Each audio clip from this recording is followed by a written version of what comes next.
कौन कहता है कि आसमान में सुराख हो नहीं सकता, एक पत्थर तो तबीयत से उछालो यारो।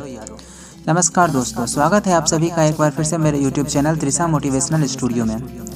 दोस्तों, आप में से बहुत व्यक्ति ऐसे होंगे या आपके स्वजन, आपके मित्रगण ऐसे होंगे कोई ना कोई जो अपने ज़िंदगी में असफल हैं, और अगर उनसे पूछा जाए उनकी असफलता का कारण तो वो कोई ना कोई एक एक्सक्यूज़ेज़, एक बहाना आपके पास ज़रूर रखेंगे कि उनके पास पैसे की कमी थी, उनके पास संसाधन की कमी थी, उन्हें कोई गाइड करने वाला नहीं था, या फिर कोई भी एक ऐसी बात जो कि लगेगा कि हाँ शायद यह सही बोल रहा है, इसी वजह से यह असफल हुआ है। लेकिन आज मैं आपको एक कहानी सुना रहा हूँ। इस कहानी को आप पूरा सुनना, और इसके बाद यह कहानी मेरा दावा है कि आपके दिल को छू जाएगी। और इस कहानी को हर उस व्यक्ति को सुनाओगे आप जो कि आपके पास कोई बहाना बनाता है और कहता है कि हाँ मैं इस कारण से सफल नहीं हुआ हूँ अपने लाइफ में, अपनी ज़िंदगी में। दोस्तों, एक बार एक परिवार में दो बच्चे थे। एक बाप था और एक उसकी पत्नी थी। जो दोनों बच्चों का पिता था वह एक नंबर का शराबी और जुआरी था। वह हमेशा अपनी पत्नी को मारता पीटता, दोनों बच्चों को मारता पीटता, छोटी मोटी चोरियां वगैरह किया करता और बहुत ज़्यादा शराब पीता था। उसका घर हमेशा कलह में ही बीतता था। हर समय मारपीट और लड़ाई झगड़ा झंझट, ऐसा ही माहौल उसके पूरे घर का होता था। समय बीतता गया, दोनों बच्चे इसी में बड़े होते गए। दोनों की जो मानसिकता थी उस घर में अपने अपने हिसाब से बढ़ रही थी। कुछ समय के बाद यही मानसिकता के कारण उस शराबी और उसकी जो पत्नी थी उस दोनों की मृत्यु हो गई। उसकी मां ने बच्चों का लालन पालन बहुत ही कठिन तरह से किया, लेकिन उसकी भी मृत्यु हो गई और उस शराबी की भी मृत्यु हो गई। अब उसके पास दो बच्चे थे। उन दोनों बच्चों का भविष्य आगे बदल गया। भविष्य कैसे बदल गया? तो उसमें से दो बच्चे में एक बच्चा बहुत बड़ा चोर बना। वह उस पूरे राज्य का सबसे बड़ा चोर, डकैत था, क्रिमिनल टाइप था। शराब, सिगरेट, जरस, गांजा, इन सभी का वह धंधा किया करता था और एक नंबर का डाकू टाइप वह आदमी बन चुका था, जिससे कि समाज के हर व्यक्ति डरा करते थे। क्रिमिनल एक्टिविटी उसका पूरे दिनचर्या हो चुकी थी। लेकिन जो दूसरा लड़का था उसी शराबी का, वह भारत का एक प्रतिष्ठित आईपीएस ऑफिसर बना। वह आईपीएस ऑफिसर इतना नामी गिरामी था कि सब लोग उसकी इज्जत करते थे। वह समाज का बहुत ही प्रतिष्ठित व्यक्ति बन गया और लगातार अपने पदोन्नति को प्राप्त कर रहा था।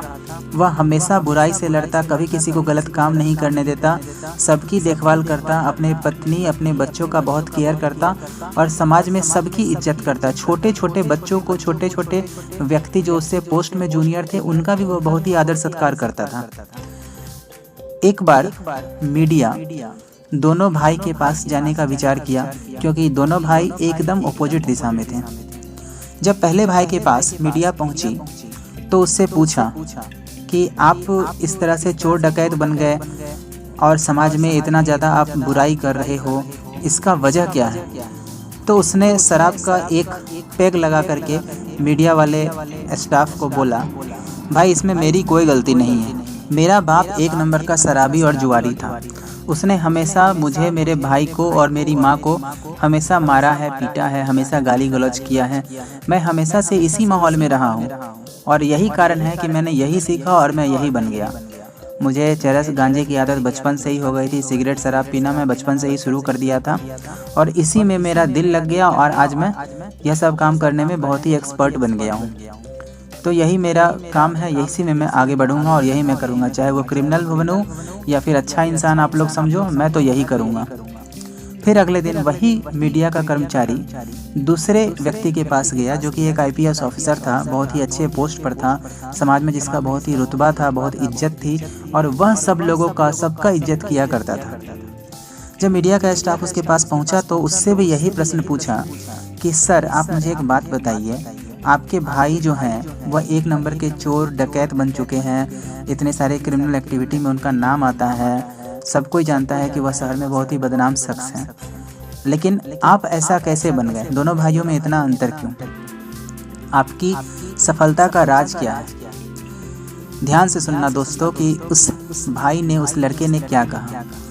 उस लड़के ने कहा कि अगर आज मैं सफल हूँ तो इसका श्रेय मैं अपने पिताजी को देना चाहता हूँ। मीडिया वाला चौंक गया। उसने पूछा, आपके पिताजी को? लेकिन मैंने तो सुना है कि वह तो एक नंबर के शराबी थे, जुआरी थे। तो उस IPS अफसर ने हंसते हुए कहा, हाँ बिल्कुल सही सुना है। वह बहुत ज़्यादा शराब पीते थे, सिगरेट पीते थे, जुआ खेलते थे, चरस गांजा का आदत था उनको। उन्होंने हमें भी यही सिखाने की कोशिश की, हमें हमेशा मारा करते थे, मेरी माँ को मारा करते थे। यह सब उनका दिनचर्या था। लेकिन जब मैं उनको यह सब काम करते हुए देखता था तो मुझे बहुत तकलीफ़ होती थी, मुझे बहुत दुख होता था।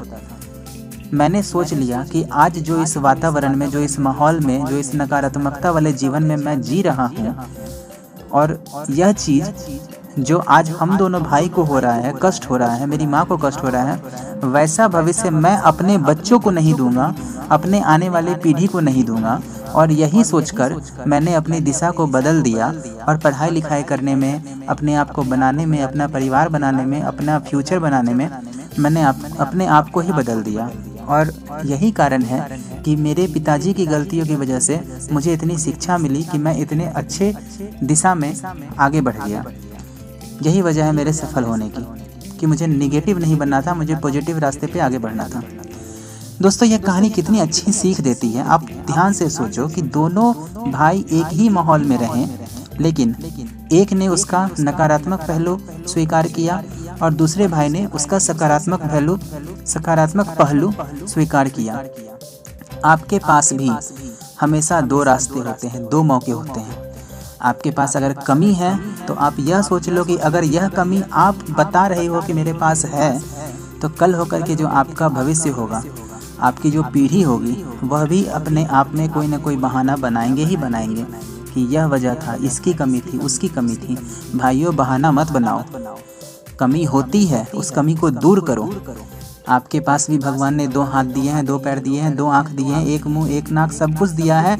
यहाँ तक कि अगर आप जीवनी पढ़ना चाहोगे ना, तो जितने भी सफल व्यक्ति हैं वह सब के सब बहुत गरीब थे, लेकिन वह उठ करके एक ऐसी शख्सियत बने जिनको आज दुनिया सलाम करती है।